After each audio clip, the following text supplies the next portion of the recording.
ఎంత ధైర్యం నీకు? చూడబోతే పెద్ద కుటుంబం నుంచి వచ్చిన వాళ్ళ ఉన్నావు. పైగా వయసులో పెద్దవాడివి ఇలా అన్యాయంగా అక్రమంగా ఒక మనిషిని కొట్టడానికి నీకు మనస్సాక్షి లేదా? నేనెవరిని కొట్టానమ్మా? ఎవరిని కొట్టావో అప్పుడే మర్చిపోయావా? ఓహో, నీకు మనుషుల్ని కొట్టడమే పనిలా ఉందే. అందుకే నువ్వు ఎవరిని కొట్టావో ఎంతమందిని కొట్టావో అంతలోనే మర్చిపోయావే. బామ్మ ప్లీజ్ నేను చెప్పేది వినవే. నువ్వు ఆగు బావా. వీళ్ళకి వయసు అయిపోయినా అహంకారం పౌరుషం ఏ మాత్రం తగ్గవు. అందుకే కొంచెం అమాయకుల్లాగా బలహీనుల్లాగా కనపడితే వాళ్ళ ఇష్టం వచ్చినట్టు చావ కొట్టేస్తారు. మర్యాదగా మా బావకి క్షమాపణ చెప్పు, లేదంటే ఇక్కడి నుంచి ఒక్కడుగు కూడా ముందుకు వేయలేవు. నిజానికి నువ్వు నా బాబాయ్వి కాకపోయినా నువ్వే నా సొంత బాబాయ్ అనుకున్నాను కాబట్టి ఎంతసేపు ఆగాను. లేదంటే ఎప్పుడైతే నువ్వు తుపాకీ తీసి మా అమ్మకి గురెట్టావో ఆ గురికి నా గుండె అడ్డు పెట్టుండేదాన్ని.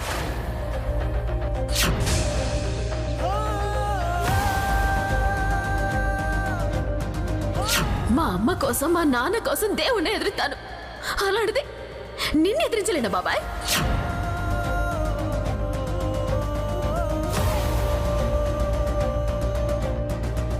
ఏంటి నేను ఇలా వాగుతున్నా నోరు తెరవేంటి?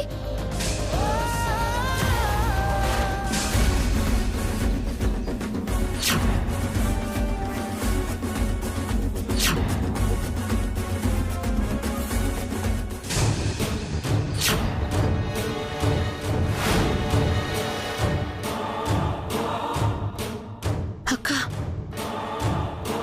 అటు చూడు.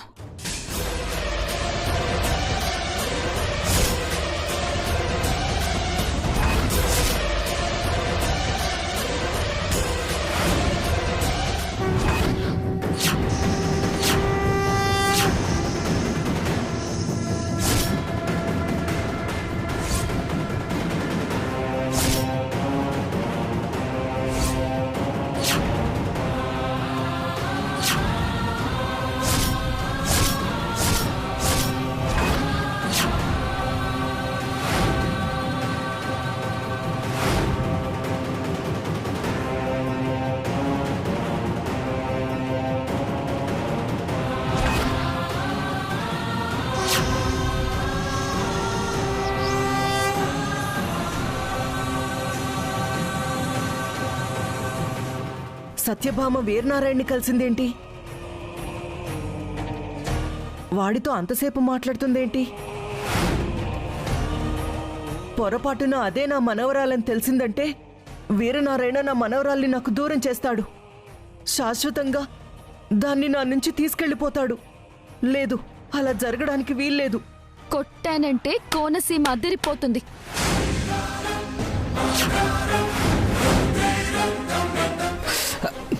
శాంతమ్మ, వెళ్ళి సత్యభామని తీసుకురా. వెళ్ళు వెళ్ళు.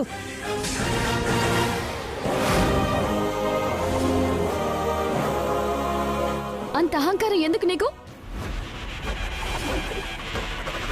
క్షమాపణ చెప్పు. మర్యాదగా క్షమాపణ చెప్తావా? తాడో పెడో తేల్చమంటావా?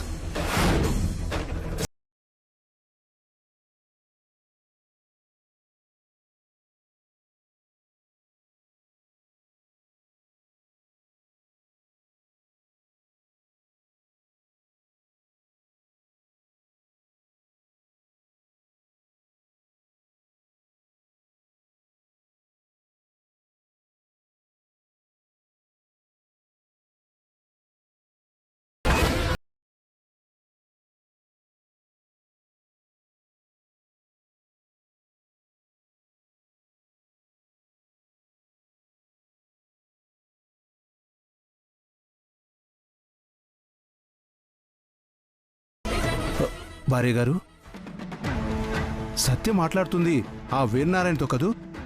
అవునండి, అదే చిట్టమ్మ కూతురని తెలిసిందో వీరనారాయణ మన సత్యభామని మనకి శాశ్వతంగా దూరం చేస్తాడండి. అవునండి, నాకు అదే భయంగా ఉంది. బామ్మ నేను చెప్పేది వినవే. నువ్వు ఆగు బావా. చెప్పు, క్షమాపణ చెప్పు. చెప్తావా లేదా? సత్యభామ, ఏం నానమ్మా అక్కడ మీ నానమ్మ నీకోసం ఎదురు చూస్తుందమ్మా. వెళ్దాం పదా.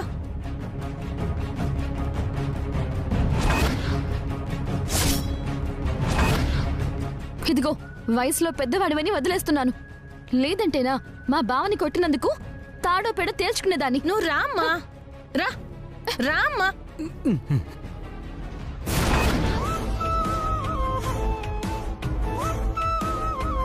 నిన్ను చూస్తుంటే అచ్చం చిట్టెమ్మని చూస్తున్నట్టే ఉందమ్మా. ఏ జన్మ బంధమో ఎన్ని జన్మల అనుబంధమో నా కంటి ముందు మాట్లాడినట్టు కనపడుతుంది.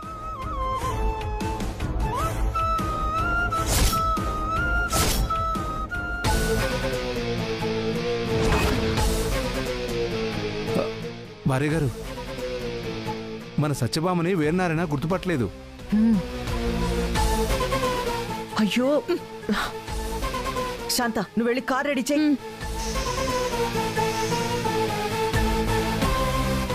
ఏంటి భామ, అసలు నాతో చెప్పకుండా ఎక్కడికెళ్ళావు? అసలు ఏం జరిగిందో నీకు తెలీదు కాంతా? నాకేం తెలియాల్సిన అవసరం లేదు. ముందు పద పద. లేదు కాంతా.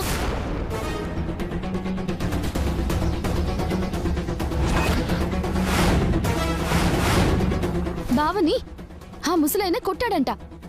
అందుకే గడ్డి పెట్టాను. నన్ను వదలండి కాంతా. వెళ్ళి ఆయన అంత చూస్తాను. ఏయ్, వదలండి. ఒక్క నిమిషం ఆగు. అసలు ఏం జరిగింది? హా? ఎందుకు అతనితో గొడవ? కాంతమ్మత, అప్పటికి నేను చెప్దామని ప్రయత్నించాను, కానీ నా మాట వింటేగా. ఎవరో కొడితే ఇంకెవరి మీద గొడవ పడుతుంది.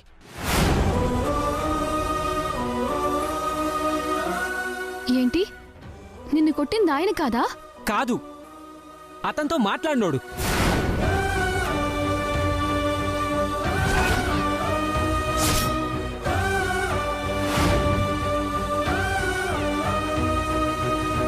అంటే నేను ఆ పెద్ద ఆయన దగ్గరికి వెళ్లే ముందు ఆయన ఒక పర్సన్తో మాట్లాడుతున్నాడే, అతనేనా నిన్ను కొట్టింది? అవును. ఆ విషయం చెప్దామని ఎంతో ప్రయత్నించాను, కానీ నువ్వు వినిపించుకోలేదు.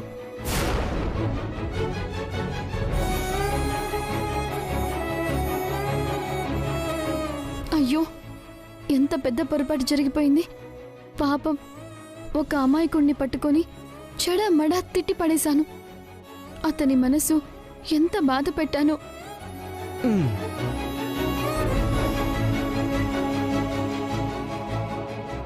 చేసిన తప్పుకి వెంటనే ఆయనకి క్షమాపణ చెప్తాను. ఆ, వద్దు. మళ్ళీ ఎప్పుడో ఎక్కడో కనపడతాడు కదా, అప్పుడు చెప్దూలే. అవును భార్య గారు, ఇప్పటికే చాలా ఆలస్యమైంది. కాసేపు అయితే పొద్దుపోయేలా ఉంది. ఇంటికి వెళదాం పదా. లేదు, ఒక అమ్మాయికుణ్ణి పట్టుకొని అనరాని మాటలు అన్నందుకు చాలా బాధగా ఉంది.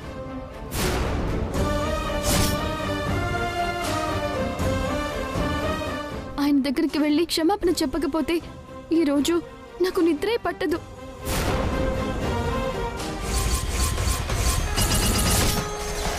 ఇంకోసారి కనపడినప్పుడు క్షమాపణ చెప్పొచ్చుగా. ముందు ఇక్కడి నుంచి వెళదాం పదమ్మా.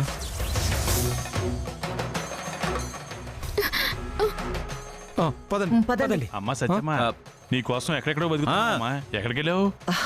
అవన్నీ ఇంటికెళ్ళాక మాట్లాడుకుందాం. ముందు పదండి, వెళ్దాం. పదండి.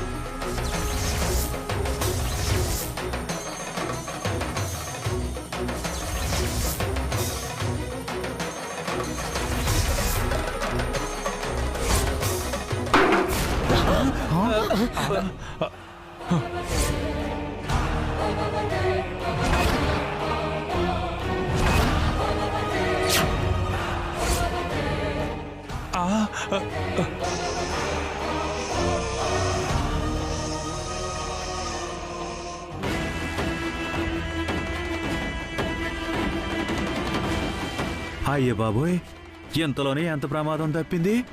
ఇంకొక్క నిమిషం మనం లేట్ అయి ఉంటే మా అక్క బుర్ర బద్దలైపోయి ఉండేది. అవును వదిన గారు, మీరు చాలా అదృష్టవంతులు. ఆ దేవుడి దేవల్ల పెద్ద ప్రమాదం నుంచి బయటపడ్డారు. అందుకే చెప్తున్నాను, పరిస్థితులు బాలేదు, అందరం బయలుదేరదామని. పద, పద.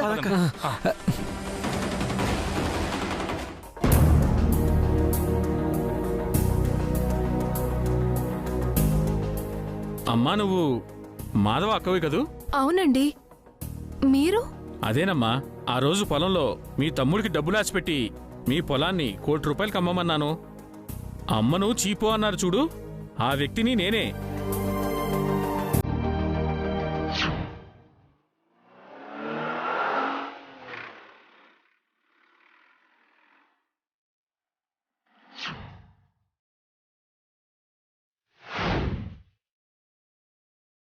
ఇదే సార్ పొలం. రండి సార్ వెళ్దాం.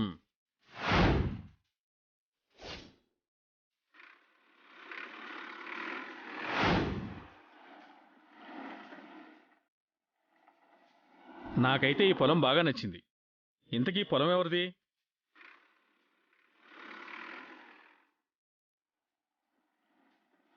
అదిగో అక్కడ పొలం దున్నుతున్నాడే, వాడిదే సార్. పేరు పసుపులేటి మాధవ్. అవునా, రమ్మనండి మాట్లాడదాం. అలాగే సార్. రే మాధవా, ఓ ఇలా రా. వస్తున్నాను బాబాయ్.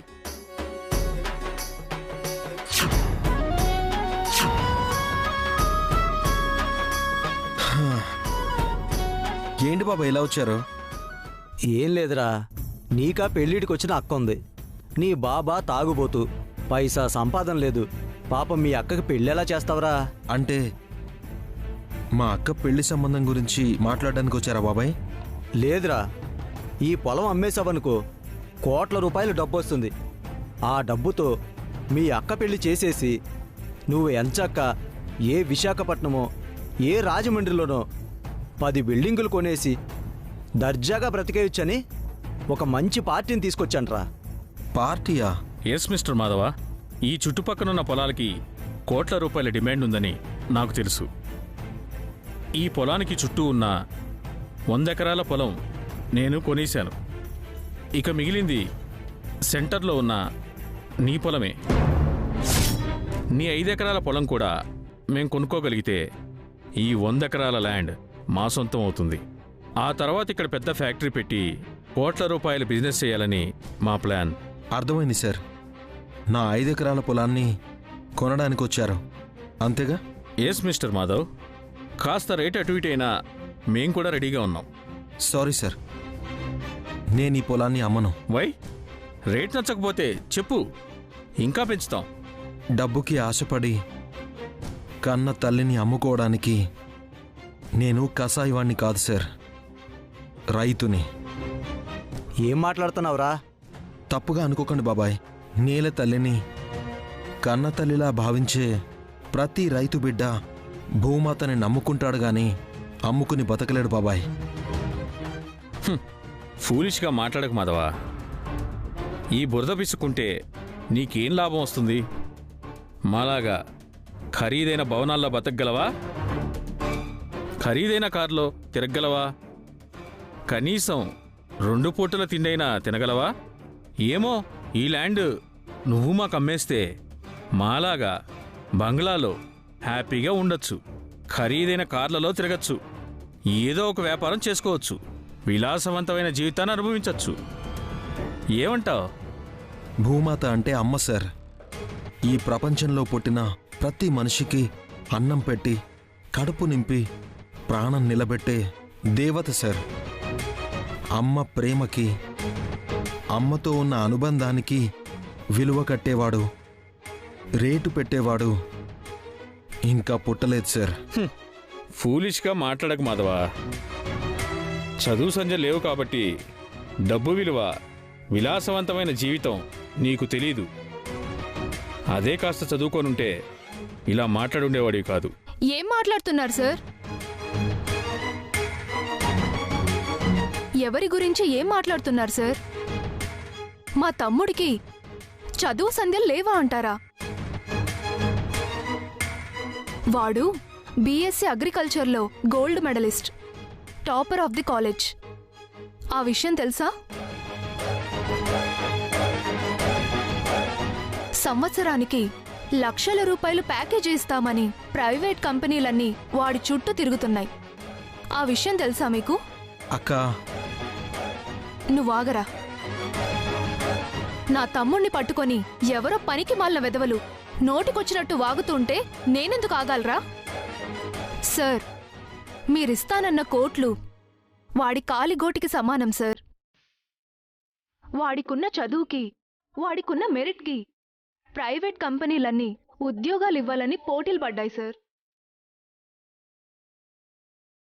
కోట్ల రూపాయలు ప్యాకేజీ ఇస్తామన్నా వాడు మాత్రం తను చదివిన చదువుకు సార్థకత కావాలని, ఎంతోమంది రైతులకి తను ఆదర్శంగా నిలవాలని, చదువుకున్న వాళ్ళే ఉద్యోగాలు చెయ్యనక్కర్లేదని, వ్యవసాయం కూడా చెయ్యొచ్చని నిరూపించడానికే నా తమ్ముడు వ్యవసాయం చేస్తున్నాడు sir.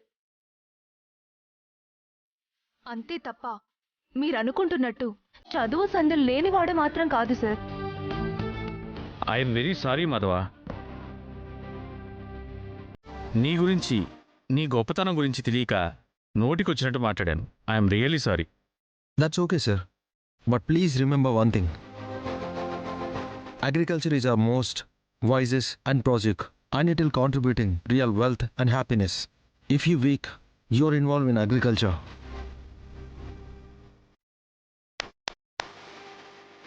Sorry Madhava. We under estimate of your character. Good luck.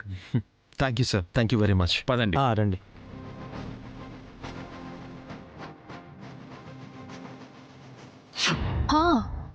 గుర్తొచ్చింది.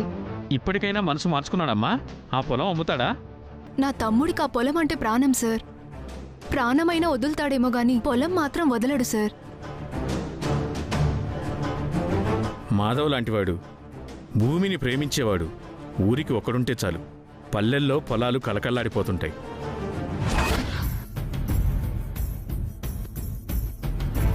బాధపడకురా తమ్ముడు, నిజానికి ఈ విజయం నీదే.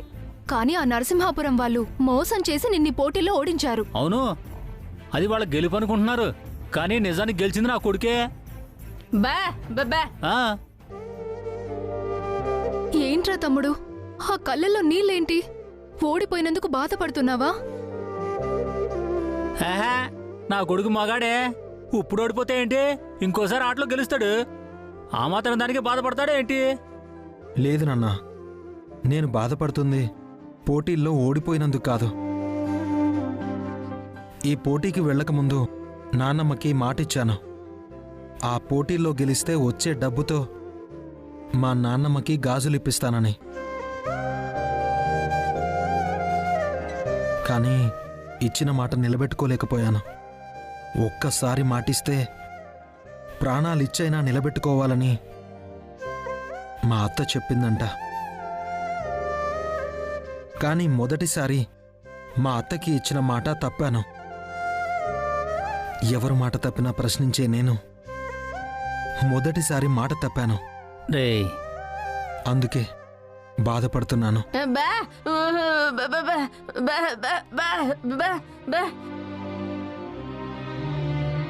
అవునరా తమ్ముడు, ఇప్పుడు ఏమైందని నీకు? చదువు ఉంది, తెలివుంది, సంపాదించగలిగే దమ్ముంది. ఈ రోజు కాకపోతే రేపైనా నానమ్మ కల నెరవేరుస్తావు, సంపాదిస్తావు. సర్లే, బాధపడినంత మాత్రాన బంగారు గాజులు రావుగా, కష్టపడితేనే వస్తాయి.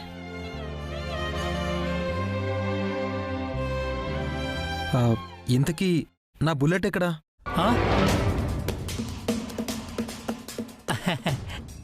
నీ బుల్లెటా? భాస్కర్, నీ కొడుకు గెలిచేస్తాడని, నీ పరువు నిలబెడతాడని, 50 రూపాయలు గెలిచేస్తాడని నా మీద నువ్వు పందెం కట్టావు కదరా, ఇప్పుడు ఏమైంది? ఏటైందేటి? నరసింహపురం వాళ్ళు మోసం చేసి నా కొడుకును ఓడించారు. లేదంటేనా నా కొడుకే గెలిచేటోడు. సర్లేరా, మన మధ్య జరిగిన పందెం ప్రకారం ఇప్పుడు ఈ బుల్లెట్ నా సొంతం. అరే బాబు, నీకు దండం పెడతానరా. ఈ బండికి బదులు కావాలంటే నన్ను పట్టుకుపో, జీవితాంతం నీ దగ్గర కూలి పని చేసుకుంటాను. నువ్వు నాకెందుకురా, ఓడిపోయిన గొడ్డువే, నిన్ను తీసుకెళ్ళి నేనేం చేసుకోవాలి? ఈ బండిని తీసుకెళ్ళి నేను అమ్ముకున్నానంటే నాకు కాసిన డబ్బులు వస్తాయిరా. అరే బాబా ప్లీజ్ రా, రే వద్దురా, నేను చెప్పేది రా. రే అడుగుతుంటే మాట్లాడవేంటి నాన్న? నా బండెక్కడా? బండి ఏంట్రా బండి? బండికి వెళ్తావా ఏంటి? మరి రేయ్ మన ఊరోళ్ళంతా మాధవ ఓడిపోయాడు అనుకుంటున్నారా, కానీ నిజానికి గెలుపు నీదే. అందుకనే నీకోసం ట్రాక్టర్ ఊరేగింపు పెట్టాను. ట్రాక్టర్ ఊరేగింపా? అది ఓడిపోయినందుక? బా బా బా బా బా. అవునరా తమ్ముడు, నానమ్మ చెప్పినట్టు జరిగిపోయిన పోటీల్లో నీదే విజయం.